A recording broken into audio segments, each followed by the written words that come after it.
Hi, this is Stu Brody, and I originated the series Integrity Stu in order to explore some of the questions that I've been talking to you about in blogs and in my book, The Law of Small Things. And it's essentially what constitutes integrity in our culture. So today we're at the home of Bevan Olyphant in southern Arizona. Bevan is a distinguished leader and professor, and he will share his thoughts on the nature of leadership and trust and the impact of its loss in our culture. Hello, this is Stu Brody, and this is Integrity Stu, a series that's devoted to the subject of integrity and the issues of integrity in our culture. So today I'm very pleased to have as our guest Bevan Olyphant, who is a distinguished leader. We're going to talk about leadership.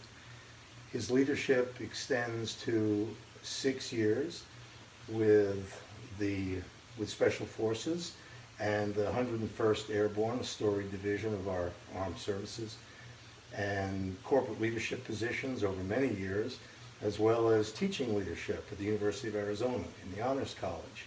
Bevan, it's a pleasure to have you. Thank you. You have talked a lot and very eloquently about the subject of leadership, and I'd like to ask you about that today. What do you think is the most important element of leadership?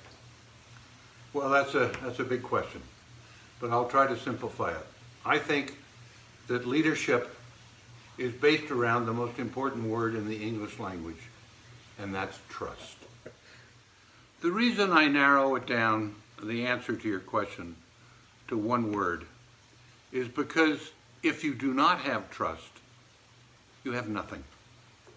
It's extremely difficult to develop your trust with other people.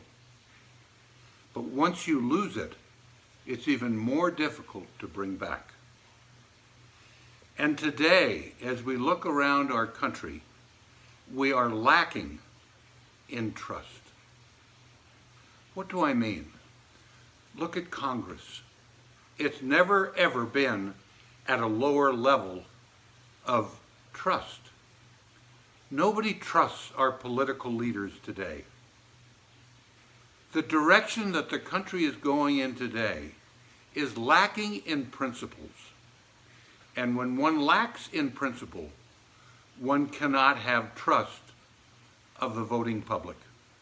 And that's where we are. And it's a very, very critical juncture, I believe, that we're in. I think in order to establish trust, you have to be who you are. Don't pretend to others that you're something else. Being humble, listening to their needs, listening to the direction that they feel is appropriate. In building that trust, you listen to the people that are under your leadership. You respond to their needs if justified. But every decision that you make should be made on principles, not on personal greed or personal advancement. Think of the whole. Everything that we deal with is a team. It's a team effort, and it's the synergy that comes from that team effort will allow you to accomplish your mission. Is there any prescription you have for today's young people? Don't go through life thinking that this world owes you something. We don't owe you anything. What you accomplish is what you work hard for and deserve. The people are the ones that need to take charge of this country. It's not a handful of bureaucrats. So in order to develop trust, get out of that comfortable office, get back to the people that you're representing and find out what their needs are and focus on that. Don't be self-centered on your own personal needs and padding your future as a government animal that lives off of the federal government or lives off of the corporation that you're running. These exorbitant salaries are totally out of line, in my humble opinion. So let's get back to reality. And by getting back to reality, taking responsibility for your actions, in turn, you will develop trust with the people that you're leading. I think I can make a broad statement that 90% of the problems in the world today are because of greed. Whether you're talking environmental problems, whether you're talking about financial problems, whether you're talking about ideological problems, it's all based on greed. Greed of a few individuals that are so inwardly focused. They're not thinking what is best for my community, what is best for my country, what is best for the world. Because I'll tell you what, it ain't about you.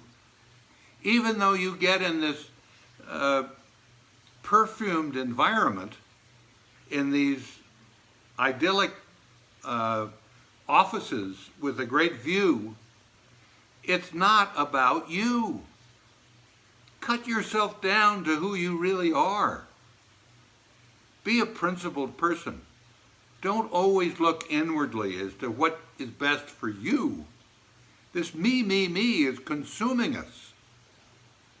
Think about the others, the ones that put you in that position. Then, and only then, will you start developing trust.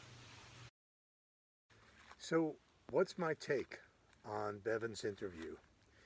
Well, we all tend to think we have integrity, yet everywhere around us we see the breakdown of it. So, the question is, what is the disconnect between our perception of ourselves as having integrity and the apparent widespread breakdown that we all deplore? Well, I think the answer is in Bevan's description of the qualities that yield trust: authenticity, humility, attentiveness, teamwork, and hard work. As he put it, it ain't about you, even though you may think it is.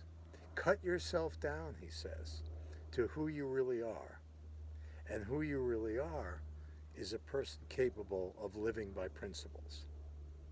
So, what is the law of small things? Well, honor the principles in yourself. Don't make others honor you as the principle. If you like this video and this discussion, why not continue the experience and contribute to it? Follow the Law of Small Things on Facebook and Instagram. Go to our website, integrityintensive.com, and test your integrity quotient and receive a complimentary chapter of my book, The Law of Small Things. And thank you.